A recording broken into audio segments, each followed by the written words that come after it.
여보, 이 사진 속 아이가 누구예요? 왜 우리 집 소파에서 찍은 것처럼 보이죠? 그 질문 하나가 7년간의 결혼 생활을 무너뜨렸고 남편의 짧은 망설임이 모든 거짓말의 시작이었으며 제가 믿었던 평범한 일상은 한순간에 산산조각 났습니다. 남편에게는 또 다른 가정이 있었고 5년 동안 매주 주말마다 그곳으로 갔으며 다른 여자, 5살 아이, 그리고 그 모든 것을 알고 도와준 시어머니까지 저만 모르는 비밀이었습니다. 제 친정에서 받은 1억 5천만 원은 그들의 집을 마련하는 데 쓰였고 매달 150만 원씩 빠져나간 생활비는 그 여자에게 보내진 돈이었으며 저는 철저하게 속고 이용당했습니다. 하지만 더 충격적인 진실은 그 여자도 저와 똑같은 피해자였다는 사실이었습니다. 오늘 들려드릴 이야기는 한 여성이 보내주신 사연입니다. 배신당한 두 여자가 적이 아닌 동지가 되어 함께 진실과 맞서 싸우는 이야기입니다. 사연 시작 전에 구독과 좋아요 눌러주시고요. 오늘 이야기 끝까지 들어주시면 정말 감사하겠습니다. 금요일 저녁 남편 태주는 다음날 아침 일찍 출장을 간다며 가방을 꾸리고 있었고 저는 거실에서 빨래를 개며 그 모습을 지켜보고 있었습니다.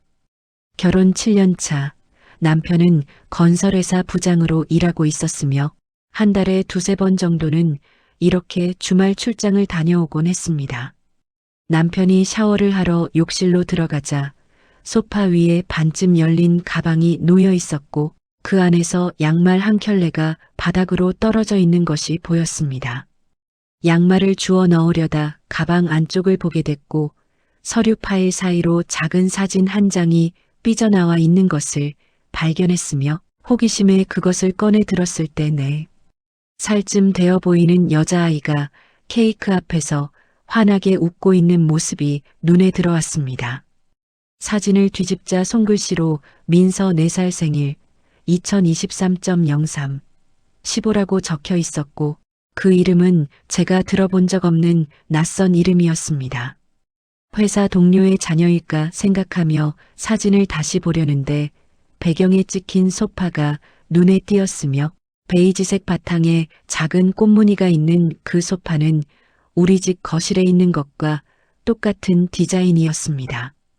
심장이 빠르게 뛰기 시작했고 아니야, 그런 소파는 흔하니까라고 스스로를 다독이려 했지만 손은 이미 떨리고 있었습니다.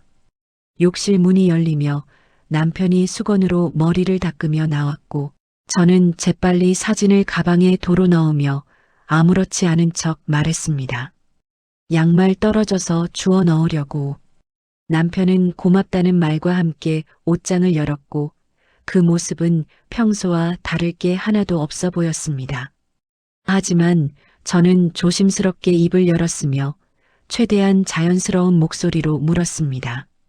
여보, 가방에 아이 사진 있던데 누구 아이야? 남편의 손이 옷을 꺼내다 말고 잠깐 멈췄고 그 순간은 1초도 되지 않았지만 제 눈에는 선명하게 포착됐습니다. 회사 후배 딸. 사진 인화해 달래서. 대답은 너무나 자연스러웠고 아무런 망설임도 없어 보였으며 저는 더 이상 묻지 않고 그냥 그렇구나 하고 넘어갔습니다. 하지만 그날 밤 침대에 누워서도 잠이 오지 않았고 똑같은 소파, 남편의 짧은 망설임, 그리고 민서라는 이름이 머릿속을 떠나지 않았으며 뭔가 잘못되고 있다는 불안한 예감이 가슴속 깊은 곳에서 천천히 퍼져나가고 있었습니다. 새벽 2시 침대 옆 탁자 위에서 짧은 진동 소리가 들렸고 그것은 남편의 휴대폰에서 나는 소리였으며 평소라면 그냥 넘어갔을 텐데 어젯밤 사진 이후로 모든 것이 신경 쓰이기 시작했습니다. 남편은 깊이 잠들어 있었고 고른 숨소리를 내며 미동도 하지 않고 있었으며 저는 조심스럽게 몸을 일으켜 휴대폰 화면을 바라봤습니다. 메시지 알림이었고 발신자 이름은 미란이었으며 미리 보기로 보이는 문장은 이랬습니다. 언제 집에 와? 민서가 아빠 보고 싶대. 손끝이 차갑게 식어갔고 민서라는 이름이 다시 나타났으며 그것도 아빠 보고 싶다는 말과 함께였습니다. 집에 와라는 표현도 이상했고 돌아와나 언제 와가 아니라 마치 남편에게 가야 할 또 다른 집이 있다는 듯한 말투였으며 심장이 귓가에서 쿵쿵 울리기 시작했습니다. 휴대폰을 집어들었고 평소 남편이 쓰던 비밀번호인 생년월일을 눌렀으며 하지만 화면이 흔들리며 틀렸다는 표시가 떴습니다. 다시 우리 결혼기념일을 입력했지만 역시 틀렸고 언제 비밀번호를 바꾼 건지 왜 바꾼 건지 알 수 없었으며 저는 휴대폰을 도로 탁자 위에 내려놓고 재빨리 누웠습니다. 남편이 뒤척였고 저는 눈을 감은 채 숨을 고르려 애썼지만 심장은 여전히 빠르게 뛰고 있었으며 그렇게 뜬 눈으로 새벽을 보냈습니다. 아침이 왔고 남편은 평소처럼 일어나 씻었으며 저는 평소처럼 식탁에 아침을 차렸습니다. 마주 앉아 식사를 하던 중 저는 최대한 자연스럽게 물었습니다. 새벽에 문자 온 것 같던데? 남편이 국을 떠먹다 말고 고개를 들었고 약간 의아하다는 표정으로 되물었습니다. 새벽에? 언제? 진동 소리 들렸어. 남편은 주머니에서 휴대폰을 꺼내 화면을 확인했고 몇 번 터치하더니 별일 아니라는 듯 다시 주머니에 넣으며 말했습니다. 스팸 문자네. 대출 광고. 그 말을 들으며 저는 남편의 얼굴을 바라봤고 그 표정에는 어떤 동요도 없었으며 너무나 태연해서 오히려 더 의심스러웠습니다. 그래. 왜 뭐 궁금한 거라도 있어? 남편이 웃으며 물었지만 그 웃음 뒤에 뭔가 숨겨진 것이 있다는 느낌을 지울 수 없었고 저는 고개를 저으며 아무것도 아니라고 대답했습니다. 남편은 밥을 다 먹고 출근 준비를 했으며 현관문을 나서기 전 저에게 말했습니다. 요즘 왜 그래? 너 좀 예민한 것 같은데. 그 말투에는 짜증이 섞여 있었고 지금까지 한 번도 들어본 적 없는 차가운 어조였으며 저는 아무 말도 하지 못한 채 그저 조심히 다녀오라는 말만 겨우 꺼냈습니다. 남편이 나간 후 혼자 남은 거실에서 저는 새벽에 본 그 문자를 계속 떠올렸고 미란, 민서, 집에 와, 그리고 바뀐 휴대폰 비밀번호까지 모든 조각들이 뭔가를 말하고 있었지만 아직 그림이 완성되지 않은 채 불안하게 흩어져 있었으며 뭔가 크게 잘못되고 있다는 확신만이 점점 더 커져가고 있었습니다. 남편이 출근한 후 저는 서재 책상 서랍을 열었고 그곳에는 우리 부부의 공동 통장이 놓여 있었으며 결혼 후 7년간 생활비로 사용해온 통장이었습니다. 최근 몇 달간 잔액이 이상하다는 느낌을 받았고 제가 쓴 돈보다 더 많이 빠져나가는 것 같았으며 오늘은 제대로 확인해 봐야겠다는 생각에 통장을 펼쳤습니다. 거래 내역을 하나씩 확인했고 마트, 공과금, 통신비, 보험료 등 모두 제가 사용한 내역들이었으며 하지만 매달 15일마다 정확히 150만 원씩 빠져나간 이체 내역이 눈에 들어왔습니다. 생활비 이체라고만 적혀 있었고 받는 사람의 계좌번호는 표시되어 있었지만 이름은 없었으며 3월 15일 150만 원, 4월 15일 150만 원, 5월 15일 150만 원 이렇게 6개월 동안 계속되어 총 900만 원이 빠져나가 있었습니다.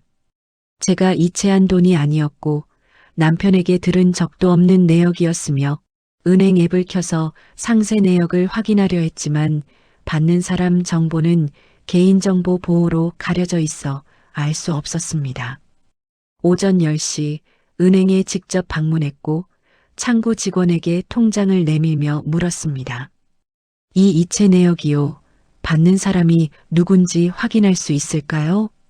직원이 화면을 확인하더니 미안하다는 표정으로 고개를 저었으며 개인정보라 알려드릴 수 없다고 했습니다. 제 명의 통장인데요. 공동 명의시고 이체는 남편분이 하신 것 같은데요. 본인 확인이 필요합니다. 더 이상 물을 수 없었고 저는 은행을 나와 밝은 햇살 아래 서 있었지만 앞이 캄캄했으며 900만 원이라는 돈이 어디로 갔는지 왜 남편이 말하지 않았는지 알 수 없었습니다. 저녁이 되어 남편이 돌아왔고 식사를 하며 저는 조심스럽게 입을 열었으며 최대한 부드러운 목소리로 물었습니다. 여보, 통장 좀 이상한 게 있던데. 남편의 젓가락 움직임이 잠깐 멈췄고 그것은 아주 짧은 순간이었지만 제 눈에는 분명히 보였습니다. 뭐가?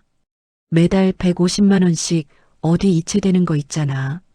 남편은 젓가락을 내려놓으며 담담하게 대답했고 마치 별일 아니라는 듯한 말투였습니다. 아, 그거 엄마 용돈. 어머니 용돈을 우리 생활비 통장에서 엄마 통장 번호 몰라서 그냥 거기서 보냈어. 문제 있어? 남편의 목소리가 차갑게 변했고 마치 제가 잘못이라도 한 것처럼 나를 세우며 쳐다봤으며 저는 아니라고 그냥 몰라서 물어본 거라고 얼버무렸습니다. 말해야 돼? 내 엄마 용돈 드리는 것도 일일이? 남편은 밥을 다 먹지도 않고 자리에서 일어났고 피곤하다며 먼저 자겠다고 하더니 방으로 들어가 문을 닫아버렸으며 저는 거실에 혼자 남아 식탁 위의 반찬들이 차갑게 식어가는 것을 바라보고 있었습니다. 시어머니께 용돈을 드린다는 말이었지만 시어머니는 연금도 받고 계셨고 남편 명의로 된 적금도 따로 있었으며 굳이 매달 150만 원씩이나 드릴 이유가 없었습니다. 게다가 남편의 표정, 그 짧은 망설임과 차가워진 목소리, 그리고 화를 내며 자리를 박차고 일어난 모습까지 모든 것이 거짓말을 하는 사람의 반응이었고 저는 그것을 본능적으로 느낄 수 있었으며 뭔가 큰 비밀이 숨겨져 있다는 확신이 점점 더 강해지고 있었습니다. 금요일 아침 남편은 일찍부터 출장 가방을 챙기기 시작했고 주말 출장이라며 월요일 아침에 돌아온다고 말했으며 저는 거실에서 그 모습을 지켜보고 있었습니다. 어디 가는 출장이야? 남편은 가방 지퍼를 잠그며 부산이라고 대답했고 현장 점검이 있어서 주말 내내 있어야 한다고 덧붙였으며 저는 조심히 다녀오라는 말과 함께 현관까지 배웅했습니다. 남편이 나간 후 저는 창문으로 내려다봤고 남편이 차에 올라타 주차장을 빠져나가는 모습을 지켜봤으며 그 순간 어떤 충동이 일어났고 저도 모르게 서둘러 외출 준비를 하고 있었습니다. 가방에 휴대폰과 지갑을 넣었고 모자를 눌러 쓴 뒤 선글라스까지 착용했으며 아파트 정문으로 나가 택시를 잡았습니다. 저 앞에 검은색 아반떼 보이시죠? 저 차 따라가 주세요. 기사님이 백미러로 저를 쳐다봤고 남편분이냐는 물음에 저는 짧게 네라고 대답했으며 기사님은 더 이상 묻지 않고 시동을 걸었습니다. 남편 차는 두 블록 앞에 있었고 신호등에서 멈췄다 출발하기를 반복하며 계속 앞으로 나아갔으며 저는 택시 뒷좌석에 앉아 심장이 두근거리는 것을 느끼면서도 눈을 떼지 못했습니다. 강남 방향이 아니었고 부산으로 가는 고속도로 방향도 아니었으며 차는 경기도 외곽 쪽으로 향하고 있었습니다. 1시간쯤 지났을 때 남편 차가 한 아파트 단지 앞에 멈춰 섰고 저는 택시 기사님께 조금 뒤에 세워달라고 부탁했으며 남편이 차에서 내리는 모습을 지켜봤습니다. 남편은 트렁크를 열어 가방을 꺼냈고 그리고는 익숙한 걸음걸이로 아파트 입구를 향해 걸어 들어갔으며 그 모습은 마치 수백 번도 더 와본 것처럼 자연스러웠습니다. 택시 요금을 내고 차에서 내렸고 아파트 입구에서 조금 떨어진 곳에 서서 남편의 뒷모습을 지켜봤으며 남편은 한동의 엘리베이터 앞에 섰고 엘리베이터 문이 열리자 안으로 들어갔습니다. 층수 표시등이 올라가기 시작했고 1층, 2층, 3층을 지나 7층에서 멈췄으며 저는 그 숫자를 눈에 새기며 같은 엘리베이터로 향했습니다. 엘리베이터 버튼을 누르고 기다렸고 문이 열리자 안으로 들어가 7층을 눌렀으며 천천히 올라가는 동안 숨이 가빠지기 시작했고 심장은 터질 것처럼 빠르게 뛰고 있었습니다. 7층에 도착했고 문이 열렸으며 복도는 조용했습니다. 701호부터 708호까지 8집이 있었고 어느 집이 남편이 들어간 곳인지 알 수 없었으며 복도 끝에 서서 귀를 기울이며 기다렸습니다. 그때 705호 문이 열렸고 남편이 나왔으며 그 옆에는 젊은 여자가 서 있었습니다. 긴 생머리에 날씬한 몸매, 27쯤 되어 보이는 여자였고 그녀는 남편의 팔을 자연스럽게 잡고 있었으며 그 뒤로 작은 아이가 뛰어나왔습니다. 아빠. 아이가 남편에게 달려들었고 남편은 아이를 안아 올렸으며 그 얼굴에는 제가 한 번도 본 적 없는 행복한 미소가 가득했습니다. 우리 민서, 아빠 보고 싶었어? 남편의 목소리는 부드러웠고 아이는 엄청 보고 싶었다며 남편의 목을 꼭 껴안았으며 여자는 남편의 등을 토닥이며 늦었다고 민서가 얼마나 기다렸는데 하고 말했습니다. 미안, 길이 막혀서. 세 사람은 그렇게 다정한 모습으로 집 안으로 들어갔고 문이 닫혔으며 복도에는 다시 정적만이 흘렀습니다. 저는 그 자리에 서서 움직일 수 없었고 다리에 힘이 풀려 벽에 기대섰으며 숨을 쉬려 해도 제대로 쉬어지지 않았습니다. 이게 현실인지 꿈인지 구분할 수 없었고 방금 본 장면이 계속 눈앞에 재생되었으며 남편의 미소, 아이를 안는 모습, 그 여자와의 자연스러운 스킨십, 모든 것이 진짜 가족처럼 보였습니다. 엘리베이터를 타고 1층으로 내려왔고 비틀거리며 아파트를 빠져나왔으며 택시를 잡아 타고는 기사님이 어디로 가냐고 물었지만 한참 동안 대답할 수 없었습니다. 손님? 집이요. 서울로요.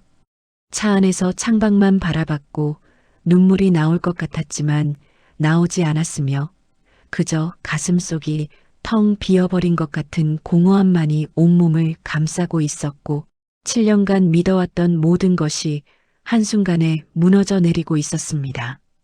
집에 돌아온 저는 소파에 주저앉았고 시간이 얼마나 지났는지 알 수 없었으며 창밖이 어두워지고 있었지만 불을 켤 생각도 나지 않았습니다. 머릿속에서는 계속 그 장면이 재생되고 있었고 남편이 아이를 안아 올리던 모습, 그 여자와 함께 웃던 얼굴, 우리 민서라고 부르던 목소리, 모든 것이 너무나 자연스러웠으며 마치 오랫동안 함께 살아온 가족 같았습니다.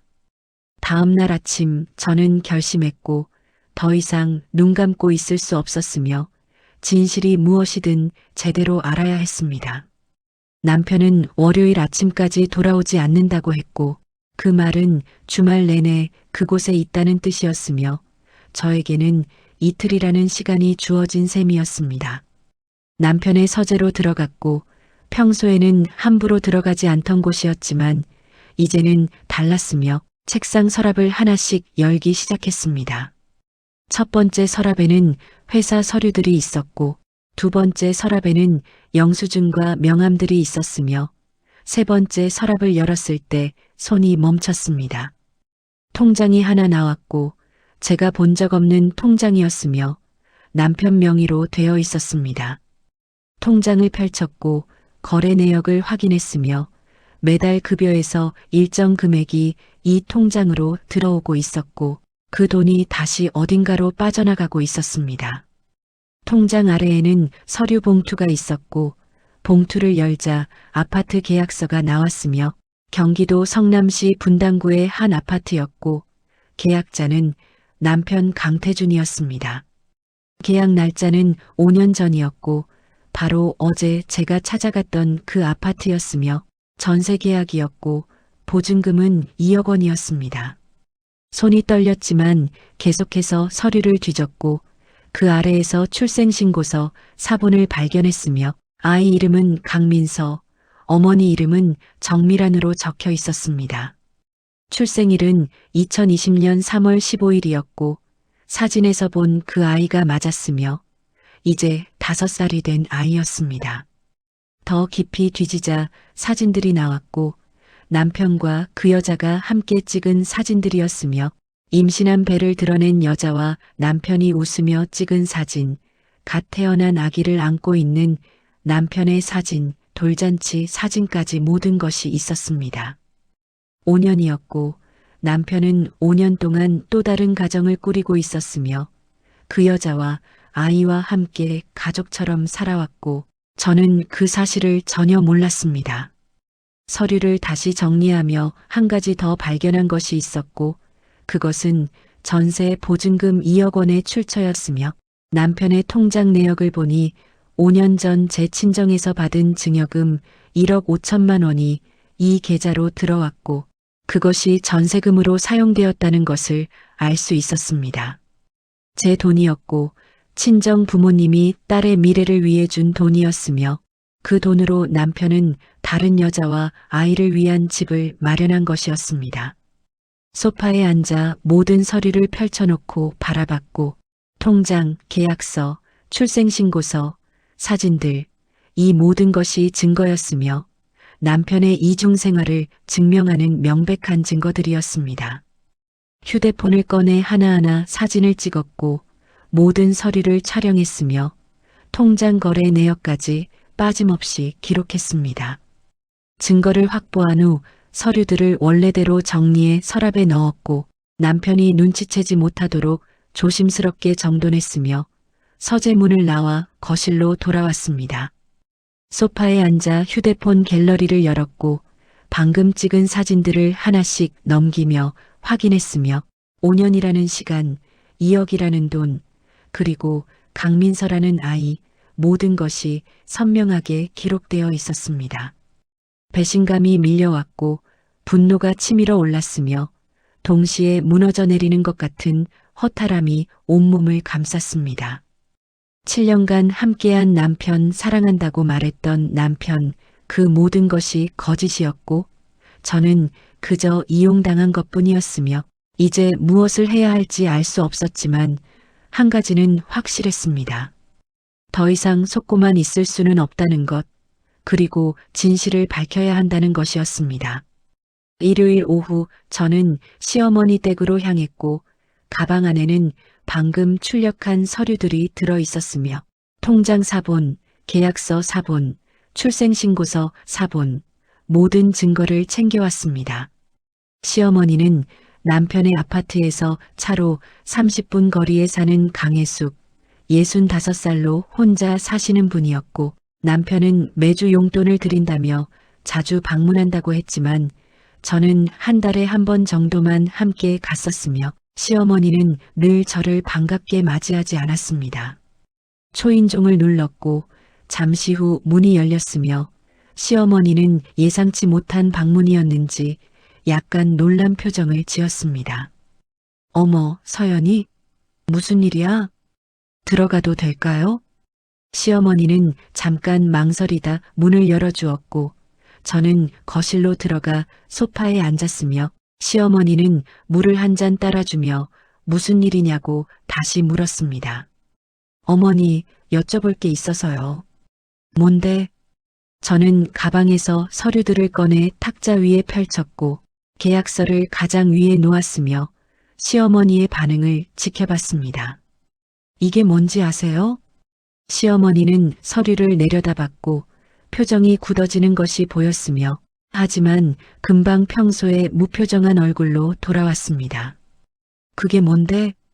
태준이가 5년 전에 계약한 아파트예요. 분당에 있는. 시어머니는 아무 말도 하지 않았고 저는 출생신고서를 그 위에 올려놓았으며 강민서라는 이름이 선명하게 적혀 있었습니다. 이 아이도 아시죠? 시어머니의 눈빛이 흔들렸지만 여전히 입을 열지 않았고 저는 더 이상 참지 않고 직접적으로 물었습니다. 알고 계셨죠? 태준이가 다른 여자랑 살고 있다는 거. 시어머니는 한숨을 쉬며 소파에 기대 앉았고 물잔을 들어 한 모금 마신 후에야 입을 열었습니다. 알았어. 그래, 알았지. 그 말에 온몸에 힘이 빠져나가는 것 같았고 예상은 했지만 직접 듣는 것은 달랐으며 시어머니까지 공모자였다는 사실이 가슴을 짓눌렀습니다. 언제부터요? 처음부터, 민서 태어날 때부터. 시어머니의 목소리는 담담했고 마치 아무렇지도 않은 일처럼 말했으며 저는 손을 떨며 물었습니다. 왜요? 왜 저한테 말 안 하셨어요? 말해서 뭐해? 내가 아들 못 낳잖아. 그 말이 귀에 꽂혔고 숨이 막혔으며 시어머니는 계속해서 말을 이었습니다. 결혼한 지 7년이나 됐는데 애가 없잖아. 우리 집안은 대대로 아들 낳았어. 그런데 내가 애를 안 가지니까 태준이가 어쩔 수 없었던 거야. 저는 말을 잃었고 제 잘못이라는 말에 어이가 없었으며 시어머니는 탁자 위에 사진을 집어들며 말했습니다. 민서는 우리 집안의 유일한 손주야. 진짜 강씨 핏줄이지. 그래서 5년 동안 저를 속인 거예요? 어머니도 태준이도?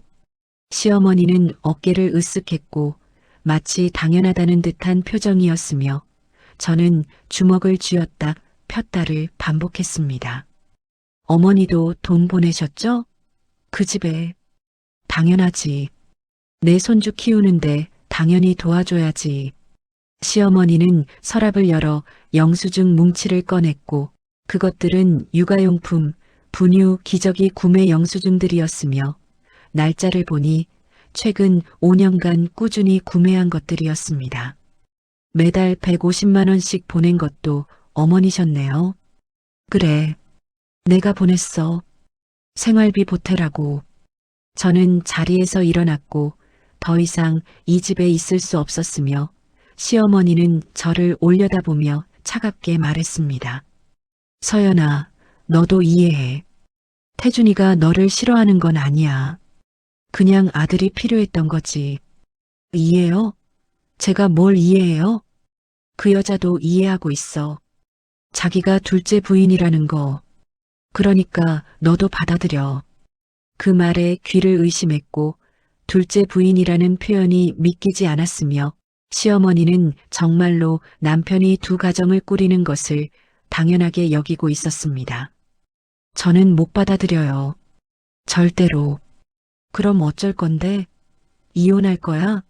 이혼하면 넌 아무것도 못 가져가. 태준이 명의로 다 되어 있으니까. 시어머니는 비웃듯 말했고 저는 더 이상 대꾸하지 않고 서류들을 챙겨 가방에 넣었으며 현관으로 향했습니다. 서연아, 잘 생각해. 내가 버티면 버틸수록 손해야. 뒤에서 시어머니의 목소리가 들렸지만 돌아보지 않았고 현관문을 열고 나왔으며 계단을 내려가면서 눈물이 흘러내렸습니다. 배신당한 것도 억울한데 그것을 당연하게 여기는 시어머니의 태도가 더 충격이었고 제가 잘못해서 아들을 낳지 못해서 이런 일을 당하는 것처럼 말하는 그 사람이 이해되지 않았으며 저는 완전히 혼자라는 것을 깨달았습니다. 월요일 아침 남편은 출장에서 돌아온다고 문자를 보냈고 저는 평소처럼 아침을 준비하며 대답했으며 하지만 마음속으로는 다른 계획을 세우고 있었습니다. 남편이 회사에 간 후 저는 다시 분당으로 향했고 이번에는 그 여자를 직접 만나야 한다고 생각했으며 진실을 알기 위해서는 피해갈 수 없는 일이었습니다. 오전 10시쯤 그 아파트 앞에 도착했고 705 앞 복도에 서서 초인종을 누를까 말까 망설였으며 손이 떨렸지만 결국 버튼을 눌렀습니다.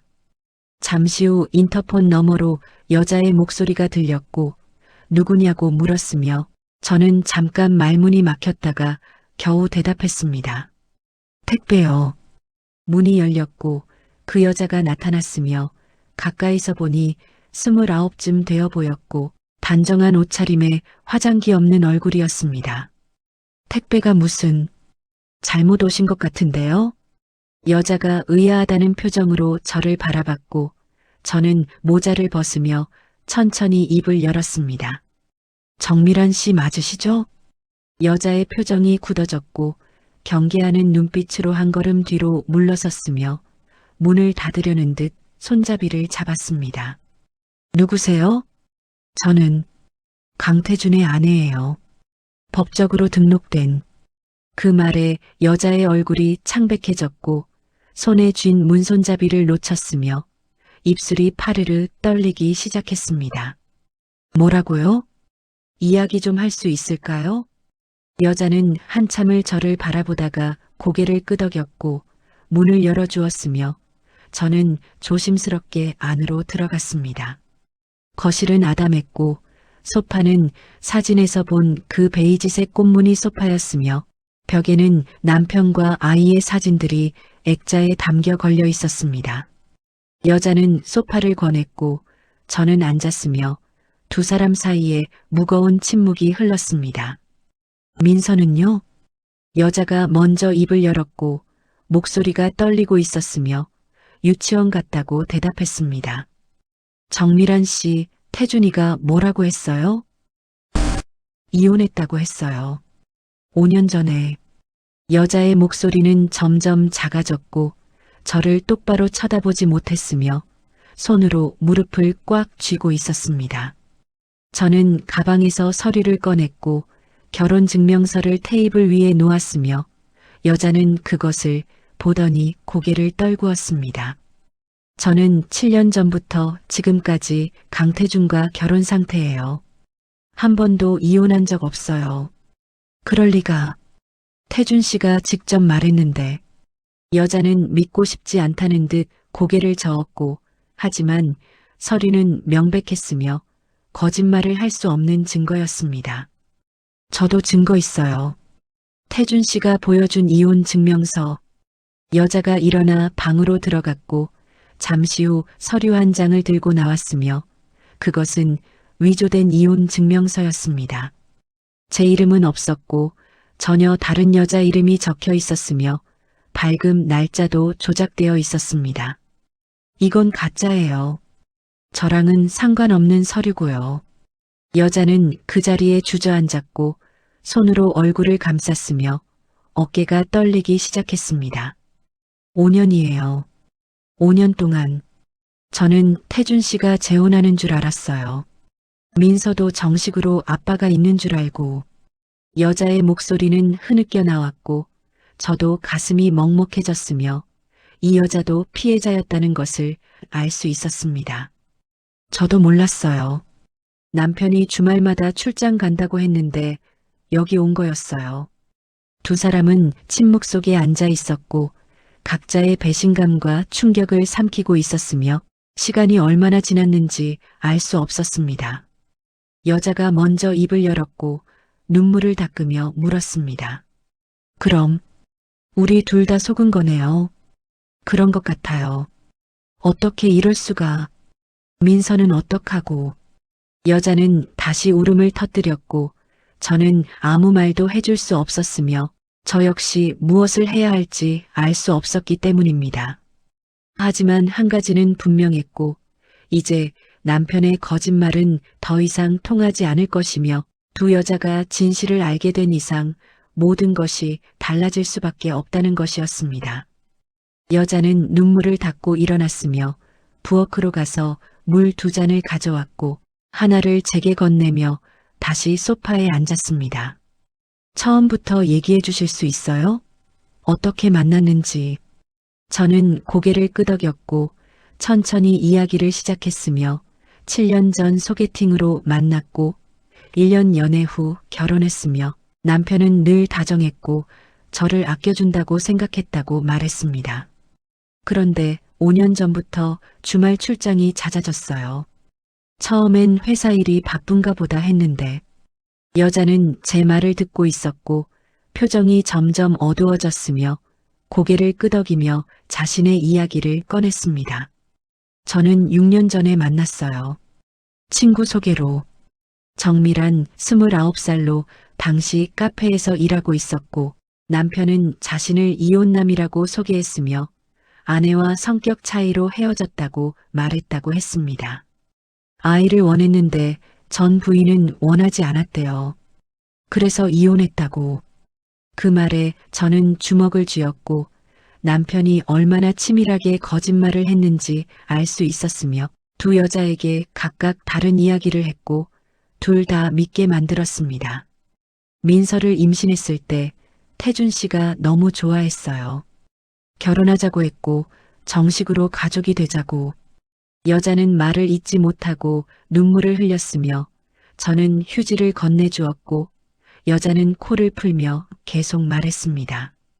근데 결혼 등록은 안 했어요. 태준 씨가 회사에서 재혼하면 승진에 불리하다고 조금만 기다려달라고. 그것도 거짓말이었고 남편은 저와 이미 결혼한 상태였으며 법적으로 주모는 불가능했기에 등록을 미룬 것이었습니다. 5년 동안 기다렸어요. 민서 아빠 된 거 인정해주고 호적에 올려주겠다고 했는데 여자의 목소리는 점점 작아졌고 저는 가방에서 출생신고서 사본을 꺼냈으며 여자에게 보여주었습니다. 민서는 태준이 이름으로 출생신고되어 있어요. 그건 맞죠? 네. 그것만은 해줬어요. 아빠 성 따라가게.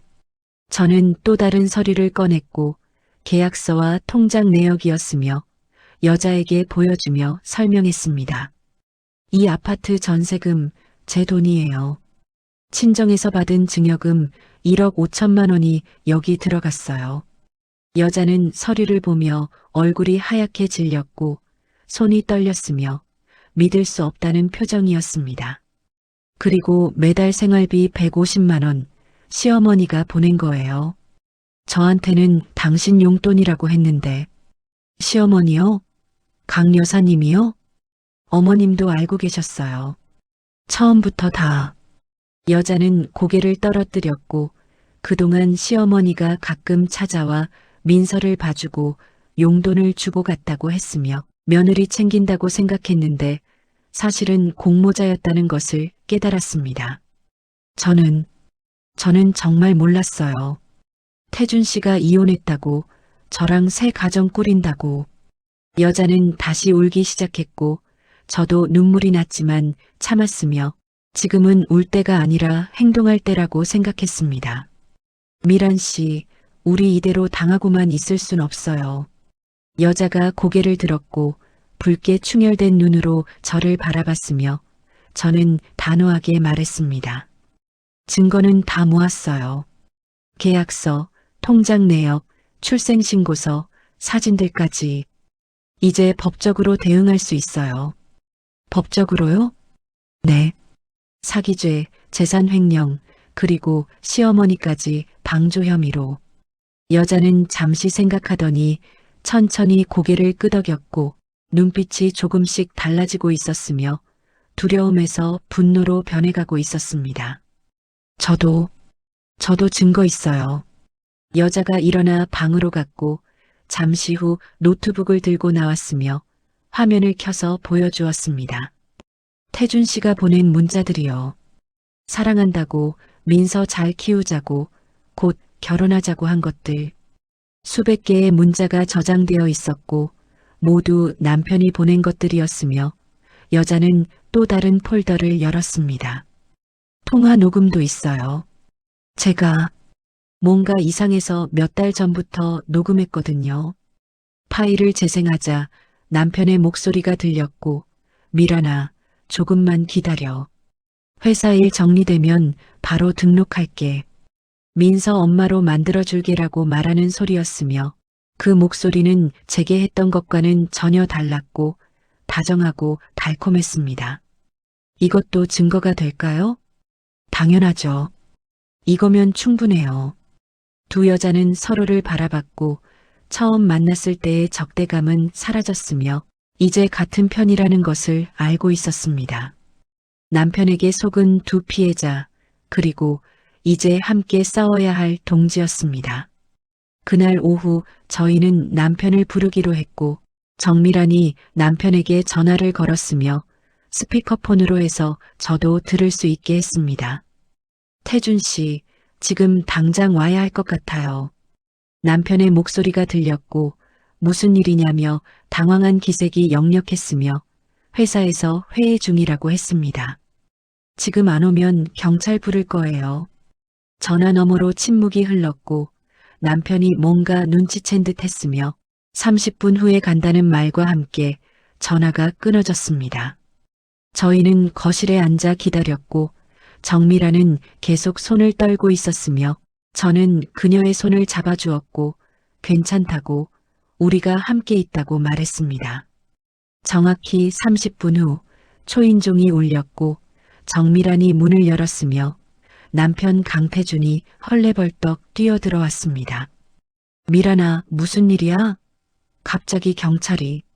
남편의 말이 멈췄고 거실 소파에 앉아있는 저를 발견했으며 얼굴이 하얗게 질렸습니다.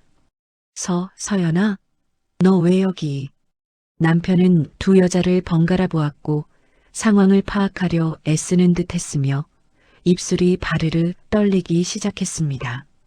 정미란이 문을 닫고 남편 앞을 가로막았으며 차갑게 말했습니다. 앉으세요.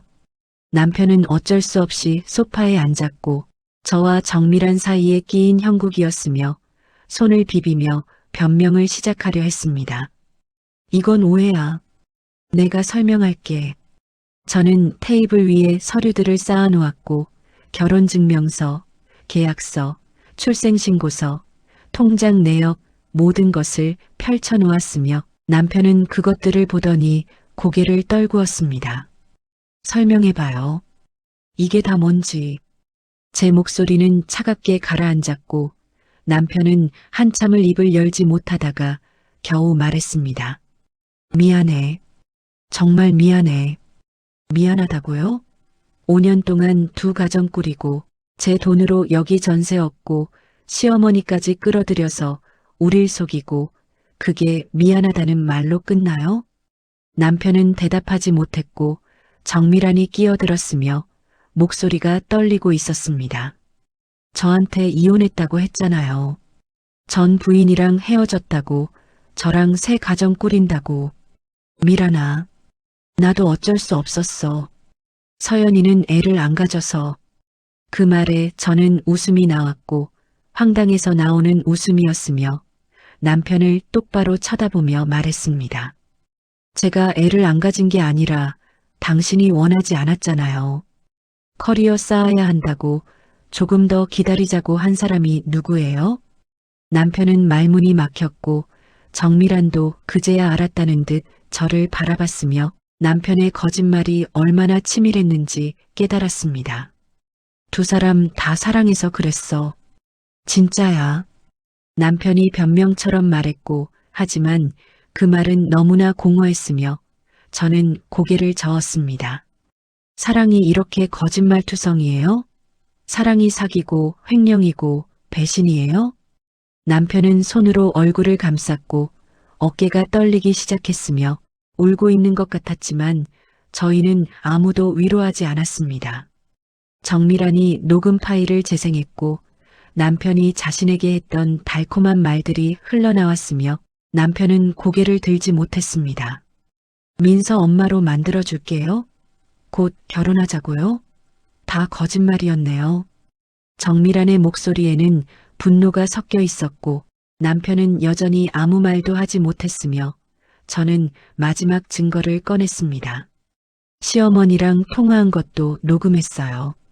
민서만 잘 키우라고 서연이는 신경 쓰지 말라고 한 거. 남편의 얼굴이 더 하얗게 질렸고 어머니까지 연루된 것을 알았으며 이제 빠져나갈 구멍이 없다는 것을 깨달은 듯 했습니다. 나한테 뭘 원하는데? 남편이 겨우 입을 열었고 목소리는 쉬어 있었으며 저는 단호하게 대답했습니다.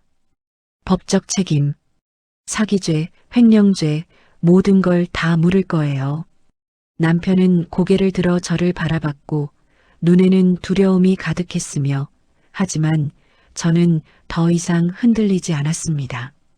그리고 이혼, 재산분할, 위자료 다 받을 거예요.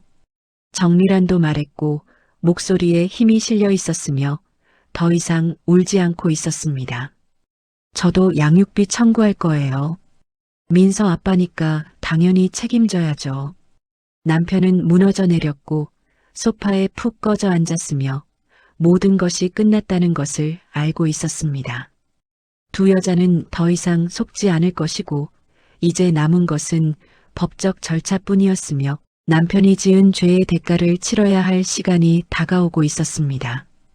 남편이 나간 후 저와 정미라는 다시 마주 앉았고 이제 시어머니의 역할을 명확히 밝혀야 한다는데 의견이 일치했으며 단순한 방조가 아니라 적극적인 공모였다는 것을 증명해야 했습니다. 시어머니가 여기 자주 오셨다고 했죠? 정미라는 고개를 끄덕였고 한 달에 두세 번은 왔으며 민서를 돌봐주고 생활비를 주고 갔다고 말했습니다. 증거가 남아있을까요? 문자나 통화 기록 같은 거. 정미란이 휴대폰을 꺼냈고 시어머니와 주고받은 문자들을 보여주었으며 그 내용은 충격적이었습니다. 한 메시지에는 이렇게 적혀 있었고 민서 분유 사다 놨어. 냉장고 확인해봐. 그리고 태준이 서연이한테 들킬까봐 조심하래. 주말에만 가는 걸로 하고라는 문장이 선명했습니다. 또 다른 메시지도 있었고 민서 어린이집 보낼 거지? 돈 필요하면 말해.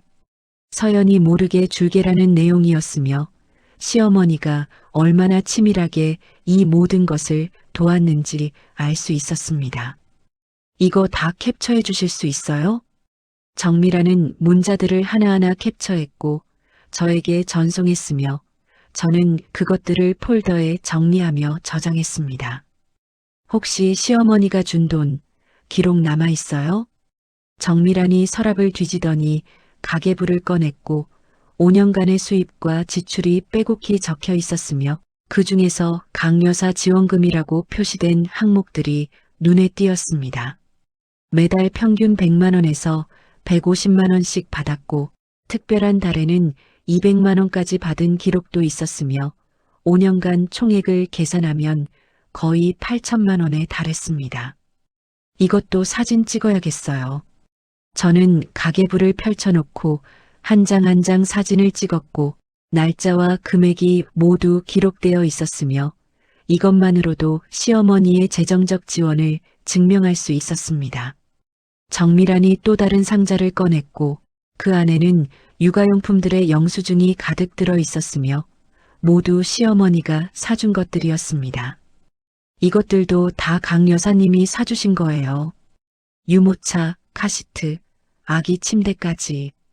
영수증을 확인하니 구매자 이름이 강혜숙으로 되어 있었고 시어머니의 카드로 결제된 것들이었으며 총 금액은 수백만 원에 달했습니다. 저는 모든 영수증을 촬영했고 정미라는 옷장에서 또 다른 봉투를 꺼내왔으며 그 안에는 현금 봉투들이 들어 있었습니다. 이건 명절 때마다 주신 거예요. 민서 용돈이라고. 봉투 겉면에는 시어머니의 손글씨로 민서에게라고 적혀 있었고 각 봉투마다 50만 원에서 100만 원까지 들어 있었으며 추석, 설날, 어린이날, 생일 때마다 빠짐없이 준 것이었습니다. 이것도 증거가 되겠네요. 정미란이 고개를 끄덕였고 저는 봉투들을 펼쳐놓고 사진을 찍었으며 시어머니의 필체가 또렷하게 남아있는 것들이었습니다. 그때 정미란이 뭔가 생각난 듯 휴대폰을 만지작거리더니 말했습니다. 녹음도 하나 있어요. 몇 달 전에 강 여사님이 오셨을 때 파일을 재생하자 시어머니의 목소리가 들렸고 민서 잘 크고 있네. 우리 손주 참 예쁘지. 태준이가 서연이한테 눈치 안 챘다고 하더라. 계속 조심해야 해라는 말이 흘러나왔으며 정미란의 대답도 이어졌습니다. 걱정 마세요. 저도 조심하고 있어요. 그래야지. 서연이가 알면 난리 날 테니까. 근데 걱정 마. 설령 알아도 우리한테 유리해. 민서는 우리 핏줄이니까. 시어머니의 목소리는 확신에 차 있었고 정미란을 공범으로 만들려는 의도가 담겨 있었으며 저는 그 녹음을 듣고 분노가 치밀어 올랐습니다. 이거면 충분해요. 시어머니가 단순히 아들 편을 든 게 아니라 적극적으로 이중생활을 도왔다는 증거예요. 정미란도 고개를 끄덕였고 두 사람은 모든 증거를 정리했으며 문자 메시지, 가계부, 영수증, 현금 봉투, 녹음 파일까지 빠짐없이 확보했습니다. 저는 휴대폰에 저장된 파일들을 확인했고 클라우드에도 백업했으며 혹시 모를 상황에 대비해 USB에도 복사해 두었습니다. 이제 변호사 만나러 가야겠어요. 정미란이 말했고 저도 동의했으며 내일 아침 법률 상담소에 가기로 약속했습니다. 두 여자는 악수를 나눴고 처음 만났을 때와는 완전히 다른 관계가 되어 있었으며 이제는 서로를 믿고 의지하는 동료였고 함께 싸워야 할 전우였습니다. 다음 날 오전 저와 정미라는 서울 시내의 한 법률 상담소를 찾았고 예약한 변호사는 가정법 전문가로 이혼 및 재산분할 소송을 주로 다룬다고 했으며 상담실로 안내받아 자리에 앉았습니다. 변호사는 50대 초반으로 보이는 여성이었고 차분한 목소리로 저희를 맞이했으며 준비해온 서류들을 책상 위에 펼쳐놓자 하나하나 꼼꼼히 살펴보기 시작했습니다. 남편분이 두 가정을 동시에 유지했다는 건데 법적으로 주모는 아니지만 사기와 횡령에 해당할 수 있습니다. 변호사는 계약서를 집어들었고 전세 계약서와 통장 내역을 대조하며 확인했으며 고개를 끄덕이며 말을 이었습니다. 이서연 씨 친정에서 받은 증여금 1억 5천만 원이 남편 명의 계좌로 들어갔고 그게 이 아파트 전세금으로 사용됐네요. 이건 명백한 재산 횡령입니다. 저는 고개를 끄덕였고 변호사는 시어머니와 주고받은 문자 메시지들을 확인했으며 표정이 점점 굳어지는 것이 보였습니다. 시어머니 강혜숙 씨의 경우 단순 방조가 아니라 적극적 공모로 볼 수 있겠네요. 재정 지원, 은폐 협조, 이 모든 게 증거로 남아 있으니까요. 정미란이 조심스럽게 물었고 목소리가 떨리고 있었으며 변호사는 안경을 벗으며 대답했습니다. 형사고소 가능합니다. 남편은 사기죄와 횡령죄, 시어머니는 방조 및 공범 혐의로 고소할 수 있어요. 처벌은 어느 정도 받을까요? 변호사는 잠시 생각하더니 신중하게 말했고 법조문을 펼쳐 보이며 설명했습니다. 사기죄는 10년 이하 징역 또는 2천만 원 이하 벌금, 횡령죄도 비슷합니다. 다만 초범이고 합의 가능성이 있으면 집행유예나 벌금형으로 끝날 수도 있어요. 저는 주먹을 쥐었고 집행유예로 끝난다는 말이 받아들여지지 않았으며 변호사는 제 표정을 읽었는지 덧붙여 말했습니다. 하지만 이혼 소송에서는 완전히 유리합니다. 남편의 유책 사유가 명확하니까 재산분할과 위자료 청구에서 최대한 받아낼 수 있어요. 얼마나 받을 수 있을까요? 재산분할은 혼인 기간 중 형성된 재산의 절반이 원칙이지만 유책 배우자의 경우 더 많이 가져갈 수 있습니다. 위자료는 보통 5천만 원에서 1억 원 사이인데 이 정도 악질적인 경우는 더 받을 수도 있고요. 정미란도 물었고 민서 이야기를 꺼냈으며 변호사는 출생신고서를 확인했습니다. 민서는 남편 강태준 씨의 법적 자녀가 맞으니 양육비 청구 가능합니다. 남편 소득을 고려하면 월 100만 원에서 150만 원 정도 받을 수 있을 거예요. 그럼 시어머니는요? 처벌받을 수 있나요? 변호사는 시어머니 관련 증거들을 다시 살폈고 문자 메시지, 녹음 파일, 가계부, 영수증들을 검토했으며 천천히 고개를 끄덕였습니다. 방조죄로 기소 가능하고 재산 은닉에도 관여했으니 벌금형은 피하기 어려울 겁니다. 그리고 민사적으로도 부당이득 반환 청구할 수 있어요. 저는 가슴이 조금 시원해지는 것을 느꼈고 시어머니도 책임을 져야 한다는 말에 안도했으며 변호사는 달력을 펼치며 일정을 잡기 시작했습니다. 일단 형사 고소장부터 접수하겠습니다. 경찰 조사 시작되면 남편과 시어머니 소환될 거고 동시에 이혼 소송 준비하면서 재산 가압류 신청도 해야 해요. 가압류요? 남편이 재산 빼돌릴 가능성 있으니까 미리 묶어두는 겁니다. 부동산, 차량, 예금 계좌 전부요. 변호사는 서류 작성을 시작했고 저희는 필요한 정보들을 하나씩 제공했으며 1시간 넘게 상담이 이어졌습니다. 상담을 마치고 나올 때 변호사가 마지막으로 당부했고 저희 두 사람을 번갈아 보며 말했습니다. 힘든 시간 될 겁니다. 법정 싸움은 생각보다 오래 걸리고 지치거든요. 서로 의지하세요. 저와 정미라는 고개를 끄덕였고 법률 상담소를 나와 카페로 자리를 옮겼으며 따뜻한 커피를 앞에 두고 잠시 숨을 돌렸습니다. 이제 시작이네요. 정미란이 말했고 저도 동의했으며 앞으로 몇 달간은 힘든 시간이 될 것이 분명했습니다. 하지만 이제는 돌아갈 수 없었고 진실을 밝히고 정당한 대가를 받아내야 했으며 두 여자는 서로의 손을 꼭 잡았고 함께라면 이겨낼 수 있다는 믿음이 생겼습니다.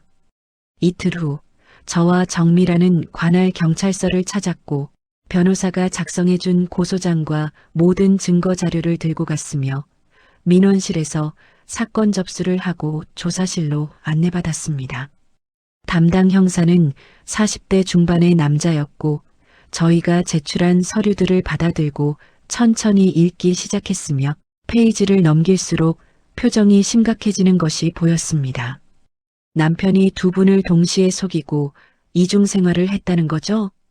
저는 고개를 끄덕였고 형사는 계약서와 통장 내역을 대조하며 확인했으며 친정에서 받은 증여금이 전세금으로 사용된 부분을 짚어가며 질문했습니다. 이 돈 본인 동의 없이 사용됐습니까? 네. 남편이 사업자금으로 쓴다고 했는데 알고 보니 다른 여자와 아이를 위한 집을 얻는 데 쓴 거였어요. 형사는 메모를 하며 고개를 끄덕였고 정밀한 쪽으로 시선을 돌렸으며 출생신고서를 들고 물었습니다. 정밀한 씨는 남편이 이혼했다고 들었다고 진술하셨는데 증거 있습니까? 정밀한이 위조된 이혼 증명서를 꺼냈고 남편이 보여줬던 서류였으며 형사는 그것을 받아들고 자세히 살폈습니다. 이거 완전히 위조네요. 발급기관도 존재하지 않는 곳이고 정미라는 떨리는 목소리로 말했고 5년 동안 그걸 믿었다고 재혼하는 줄 알았다고 설명했으며 형사는 이해한다는 듯 고개를 끄덕였습니다. 시어머니 강혜숙 씨 관련 증거도 있다고 했죠? 저는 USB를 건넸고 그 안에는 문자 메시지 캡처본, 녹음 파일, 가계부 사진, 영수증 사진이 모두 들어 있었으며 형사는 컴퓨터에 연결해 하나씩 확인하기 시작했습니다. 녹음 파일이 재생되자 시어머니의 목소리가 조사실에 울려 퍼졌고 서연이가 알면 난리 날 테니까 조심해야 해라는 말이 들렸으며 형사는 표정을 찌푸리며 메모를 이어갔습니다. 이 정도면 방조를 넘어서 공모로 볼 수 있겠네요. 재정 지원에 은폐 협조까지 했으니 1시간 넘게 조사가 진행됐고 형사는 저희의 진술을 받아 적었으며 사건의 전말을 시간 순서대로 정리했습니다. 일단 남편 강태준 씨와 시어머니 강혜숙 씨 소환 조사하겠습니다. 빠르면 이번 주 안으로. 형사는 고소장에 접수 도장을 찍었고 사건 번호를 적어 저희에게 건넸으며 조사 일정은 문자로 알려주겠다고 했습니다. 경찰서를 나오는 길 정미란이 한숨을 깊게 쉬었고 저도 긴장이 풀리는 것을 느꼈으며 이제 공식적으로 수사가 시작된다는 사실이 실감났습니다. 그날 오후 남편에게서 전화가 왔고 화면에 남편이라고 뜬 이름을 보며 잠시 망설였지만 받았습니다. 경찰서 갔다며? 남편의 목소리는 떨리고 있었고 당황한 기색이 역력했으며 저는 차갑게 대답했습니다. 네. 고소했어요. 서연아, 이러지 마. 우리 얘기 좀 하자. 합의할 수 있잖아. 합의는 없어요. 법정에서 보죠. 전화를 끊었고 남편은 다시 걸어왔지만 받지 않았으며 문자가 여러 통 왔지만 읽지도 않고 차단했습니다. 다음 날 남편이 출근하지 않았고 회사에서도 연락이 왔다는 소식을 들었으며 이혼 소송 준비로 휴가를 냈다고 했습니다. 시어머니에게서도 전화가 왔고 정미란에게 걸려온 것이었으며 정미란은 스피커폰으로 해서 저도 들을 수 있게 했습니다. 미란아, 이게 무슨 짓이야? 경찰에 고소를 해? 시어머니의 목소리는 분노로 떨리고 있었고 정미란은 침착하게 대답했습니다. 당연하죠. 저한테 거짓말하고 5년 동안 속인 거 그냥 넘어갈 수 있을 것 같아요? 내가 뭘 안다고. 태준이는 널 위해서. 위해서요? 저를 이용한 거잖아요. 여사님도 공범이고요. 시어머니는 할 말을 잃었는지 잠시 침묵했고 그러다 협박조로 말했습니다. 고소 취하 안 하면 후회할 줄 알아. 민서 양육권도 뺏길 거야. 양육권은 제게 있어요. 법적으로도 그렇고 협박하지 마세요. 정미란이 전화를 끊었고 손이 떨리고 있었지만 표정은 단호했으며 저는 그녀의 어깨를 토닥여 주었습니다. 며칠 후 경찰서에서 연락이 왔고 남편과 시어머니 소환 조사가 예정되었으며 저희도 참고인 자격으로 출석해달라고 했습니다. 조사 당일 경찰서 복도에서 남편과 시어머니를 마주쳤고 남편은 초췌한 얼굴로 고개를 숙이고 있었으며 시어머니는 저희를 노려보며 지나갔습니다. 각자 다른 조사실로 들어갔고 형사는 남편에게 모든 증거를 제시하며 추궁했으며 복도에서 대기하던 저는 조사실 문틈으로 새어나오는 소리를 들을 수 있었습니다. 인정합니까? 두 여성을 동시에 속이고 이중생활을 한 것. 남편의 대답은 들리지 않았지만 형사의 다음 질문이 이어졌고 점점 목소리가 높아지고 있었습니다. 재산 횡령은요? 부인 증여금을 동의 없이 사용한 것. 1시간쯤 지나 조사가 끝났고 남편이 조사실에서 나왔으며 저와 눈이 마주쳤지만 아무 말도 하지 못하고 고개를 돌렸습니다. 시어머니 조사도 끝났고 그녀는 화난 표정으로 나왔으며 경찰서를 나가면서 중얼거렸습니다. 내가 뭘 잘못했다고. 하지만 이제 그 판단은 법이 할 것이었고 저희는 해야 할 일을 했으며 남은 것은 기다림뿐이었습니다. 경찰 조사가 끝나고 한 달이 흘렀고 그 사이 검찰에서 기소 여부를 검토한다는 연락이 왔으며 동시에 이혼 소송 준비도 본격적으로 시작됐습니다.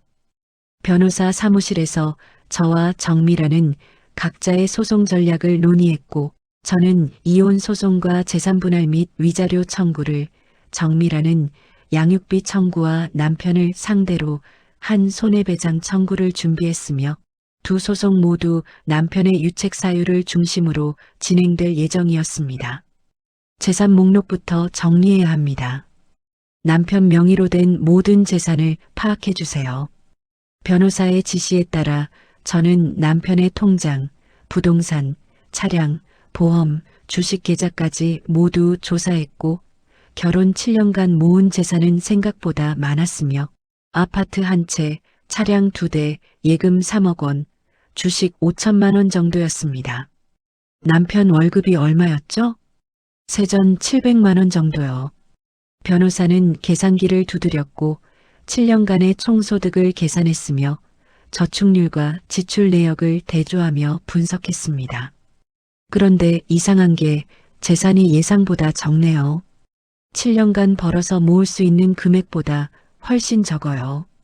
저도 의아했고 남편 소득이면 최소 5억 이상은 모았어야 정상인데 실제로는 4억도 안 됐으며 변호사는 의심스러운 눈빛으로 말했습니다.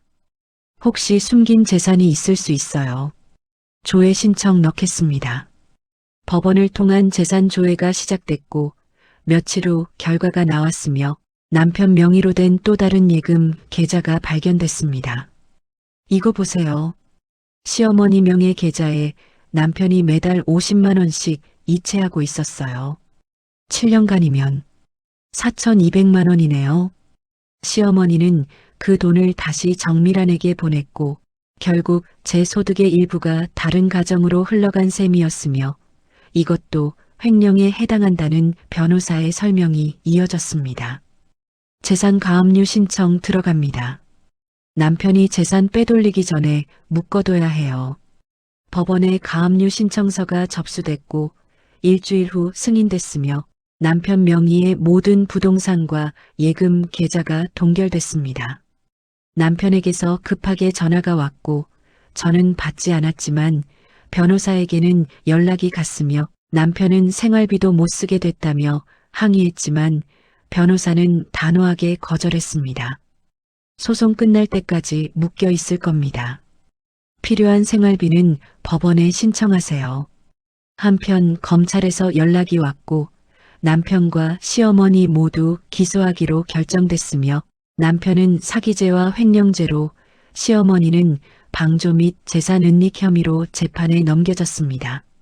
첫 재판 날짜가 잡혔고 형사재판과 이혼 소송이 동시에 진행될 예정이었으며 저와 정미라는 법정에 서기 위한 준비를 시작했습니다.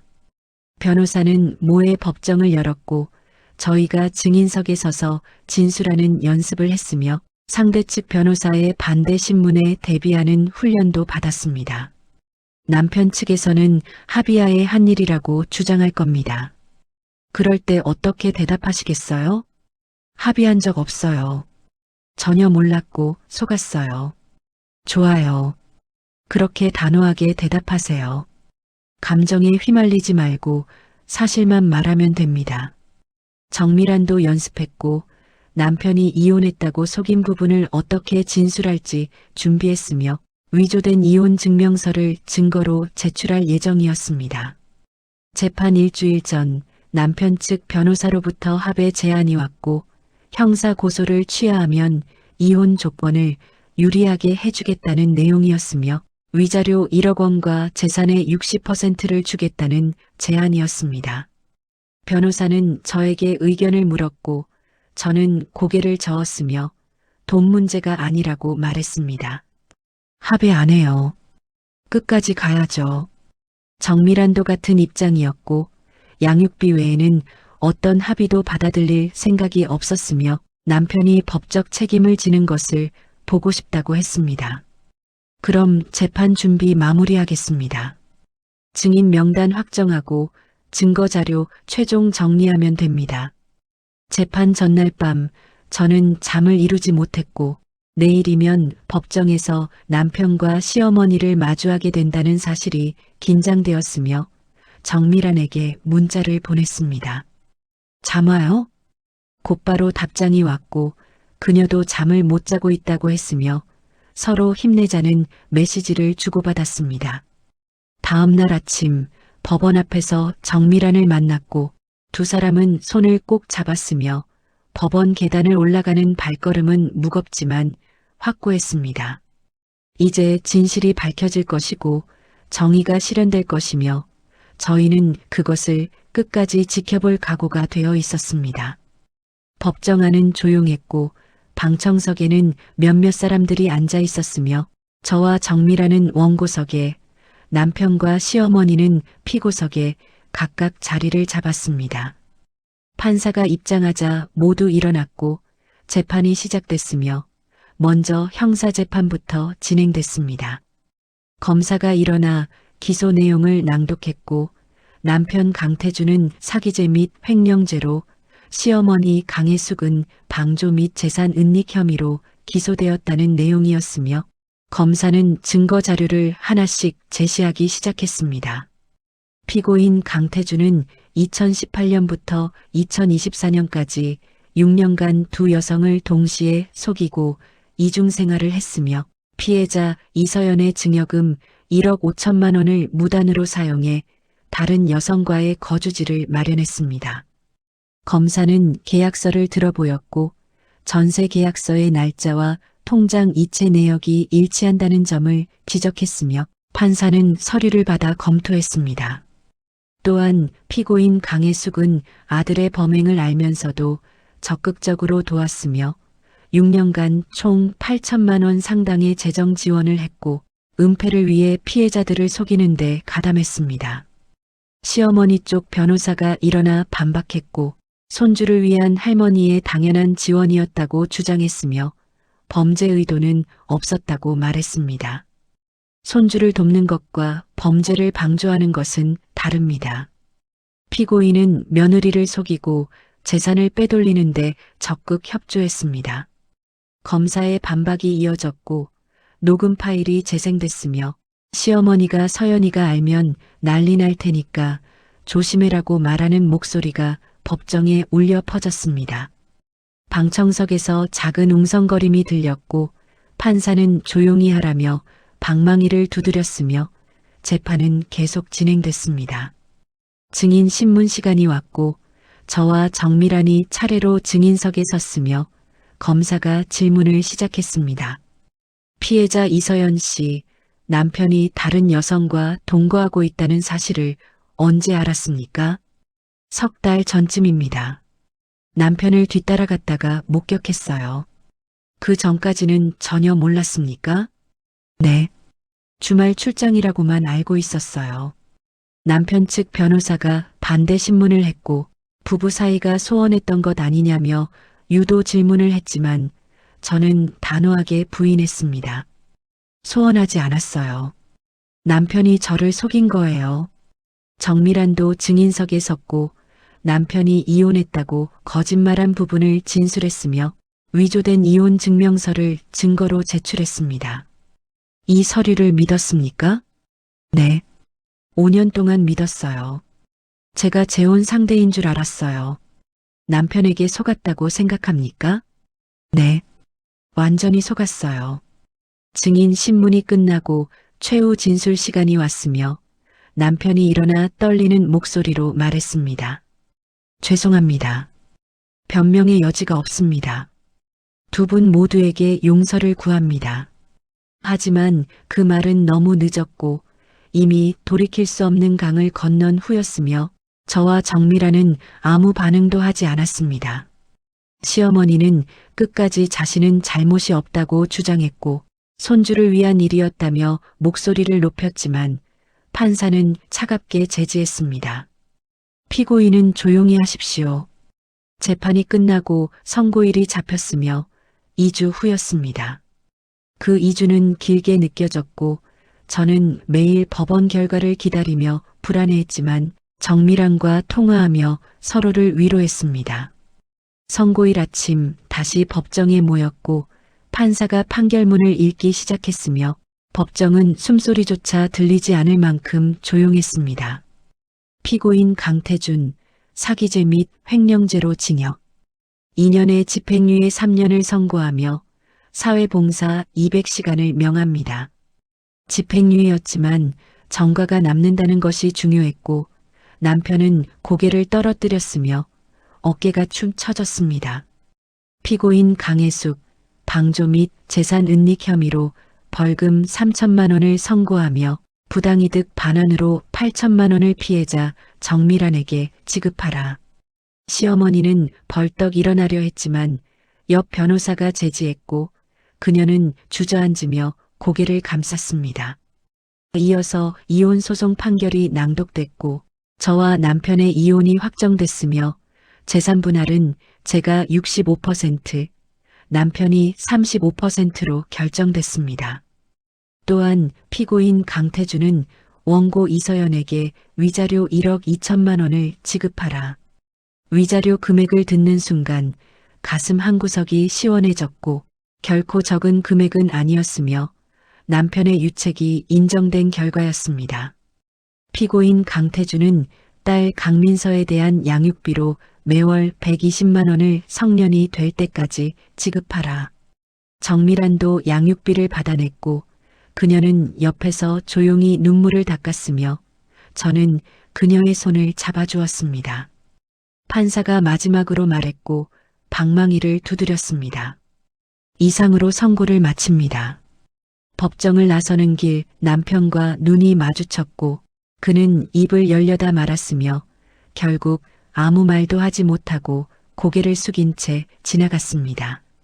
시어머니는 저희를 노려봤지만 더 이상 무섭지 않았고 법이 정의를 실현했으며 저희는 당당했습니다.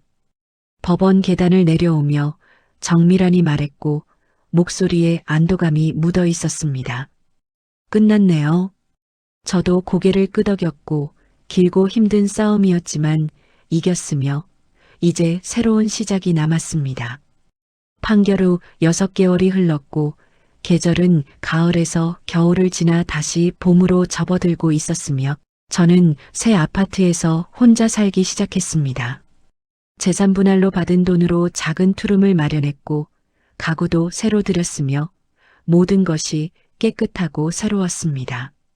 결혼 생활의 흔적은 하나도 남기지 않았고 오직 앞만 보며 살기로 했으며 과거는 과거일 뿐이라고 스스로에게 다짐했습니다.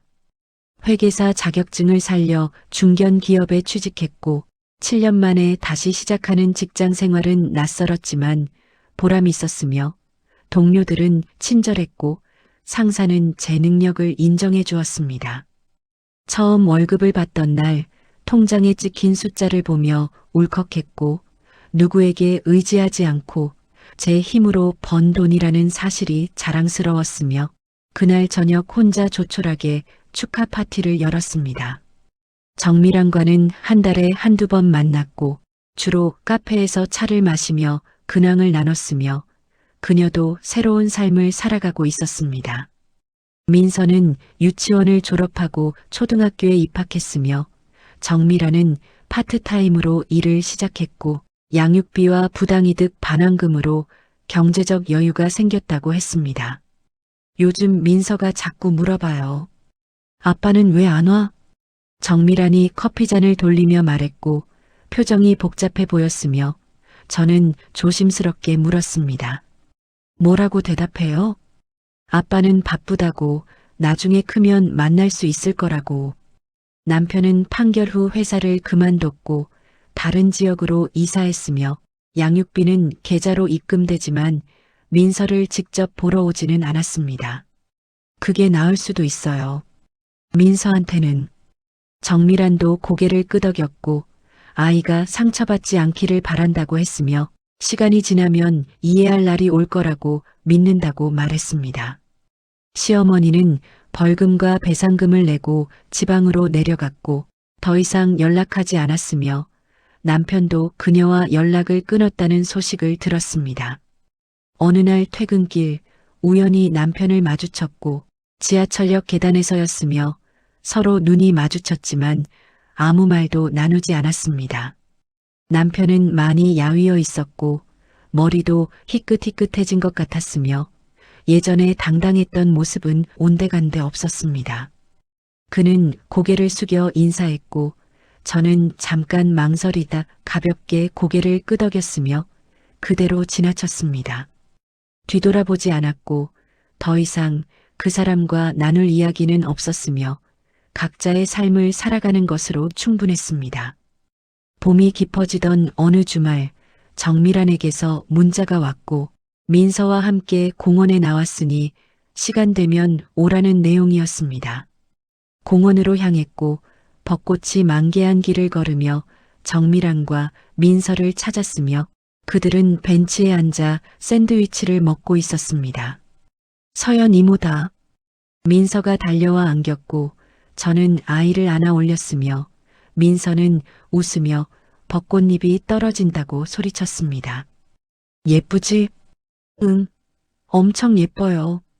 셋이서 벤치에 앉았고 따뜻한 봄바람이 불어왔으며 벚꽃잎이 흩날리는 모습을 바라보며 잠시 말없이 앉아 있었습니다. 우리 잘 살고 있죠? 정밀한이 물었고 저는 고개를 끄덕였으며 완전히 치유된 건 아니지만 조금씩 나아지고 있다고 말했습니다. 상처는 남았지만 그래도 살아갈 수 있어요. 맞아요. 우리 강하니까. 두 사람은 손을 맞잡았고 민서는 그 사이에서 꽃잎을 주우며 놀고 있었으며 햇살은 따뜻했고 바람은 부드러웠습니다. 저녁 무렵 집으로 돌아와 창가에 섰고 도시의 불빛들이 하나둘 켜지기 시작했으며 저는 휴대폰을 꺼내 결혼 사진을 찾았습니다. 갤러리 깊숙한 곳에 숨겨뒀던 사진들이었고 남편과 함께 웃고 있는 제 모습이 보였으며 그때는 정말 행복하다고 믿었습니다. 사진을 오래 들여다봤고 이제는 분노도 배신감도 많이 사라졌으며 그저 안타까운 과거로 남아있을 뿐이었습니다. 삭제 버튼을 눌렀고 정말 삭제하시겠습니까? 라는 문구가 떴으며 저는 잠깐 망설이다 확인을 눌렀습니다. 사진이 사라졌고 갤러리에서 그 시절의 흔적이 지워졌으며 이제 정말로 끝났다는 생각이 들었습니다. 창밖을 바라봤고 내일도 해가 뜰 것이며 저는 출근하고 일하고 살아갈 것이었습니다.